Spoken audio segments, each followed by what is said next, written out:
છે એને આપણે માફી નથી મંગાવી, એને આપણે માફી નથી મંગાવી, એ તો પોતે જ હોય એવી રીતે કરી છે.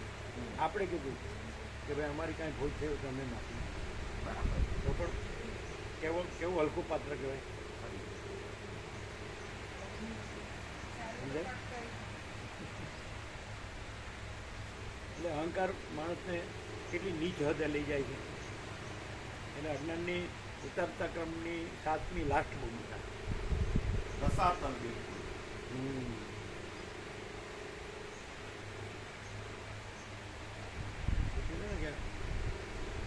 ઉતરતા ક્રમ, ઉતરતા ક્રમની બીજ જાગ્રત, જાગ્રત, મહાજાગ્રત, જાગ્રત, સ્વપ્ન, સ્વપ્ન, સ્વપ્ન, જાગ્રત, સુસુપ્તિ, અનંત દુઃખની ઘટતા.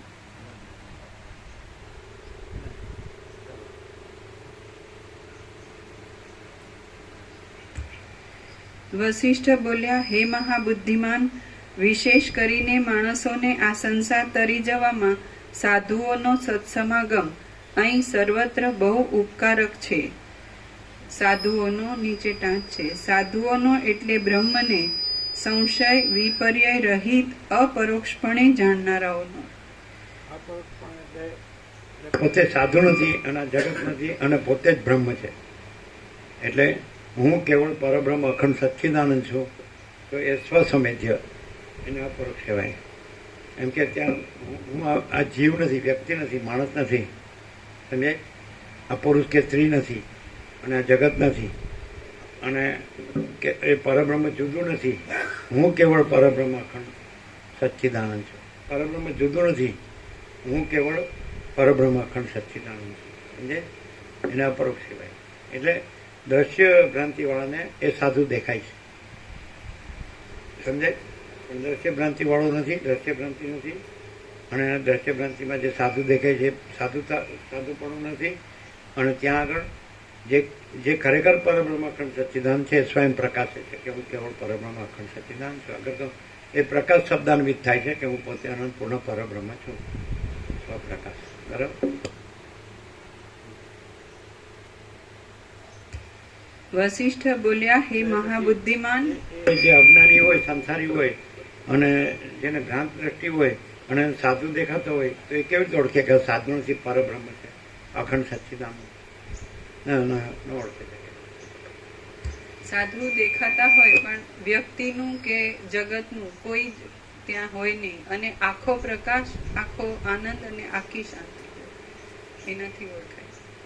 એ તો સૂક્ષ્મથી સૂક્ષ્મ તત્વ છે કે દેખાય નહીં ને. એમ તો સાધુ જ દેખાય કે આ એક માણસ છે અને સામાન્ય માણસ છે અને સ્વાભાવિક કર્મ કરે છે, સૌ સ્નાન આહાર વિહાર છે, એનું કંઈ પણ જોવે તો જીવતો જાગતો બોલતો ચાલતો માણસ છે.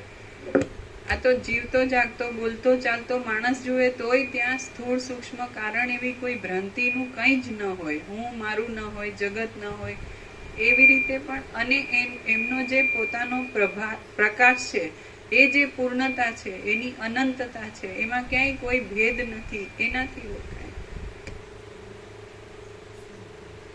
જેમાં જે અજ્ઞાની સંસારી છે તો એ ક્યાં એનાથી જુદો પડે છે? જે દ્રશ્ય ભ્રાંતિ વાળો છે કે હું આ જીવ છું ને જગત છે, હું પુરુષ છું ને સ્ત્રી છું, આ ઘર છે, ધન છે, પ્રજા છે, માન છે અને પ્રોપર્ટી છે, અમારું ફેમિલી છે, અને આ અમારું કુળ કુટુંબ, જ્ઞાતિ, સમાજ, દેશ, દુનિયા છે, આ અમારી લાઈફસ્ટાઈલ છે, તો એ ક્યાં જુદો પડે છે? અને આ ક્યાં જુદો પડે? આ સાધુ એ પરબ્રહ્મ છે ને સાધુ નથી અને જગત નથી, અને આ અજ્ઞાની સંસારી, તો બે ક્યાં જુદા પડે? બે આમ દેખાય, બે હારે ઊભા રાખ્યા હોય કે આ સાધુ છે અને આ સંસારી છે, અજ્ઞાની છે.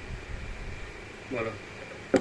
જે સાધુ દેખાય છે પણ છે પરમ ચિદાકાશ પરમ જ્યોતિ અખંડ જ્યોતિ, ત્યાં હું આ છું, દેહમાં આ જીવ છું એવી કોઈ ભ્રાંતિ ન હોય. એટલે એનું કંઈ પણ હોય તો આખો પ્રકાશ ડાયરેક્ટ હોય. અને જે અજ્ઞાની સંસારી છે ત્યાં અવિદ્યા વાસનાના સંકલ્પો હોય, આ દેહમાં આ જીવ છું અને જગત સાચું માની, એટલે એને પરમ તત્વ વિશે પૂરું ક્લિયર નથી કે એ એવું માને છે કે આવી ભ્રાંતિ સંભવ છે. એકચ્યુઅલી સ્વરૂપમાં એ સંભવતું નથી.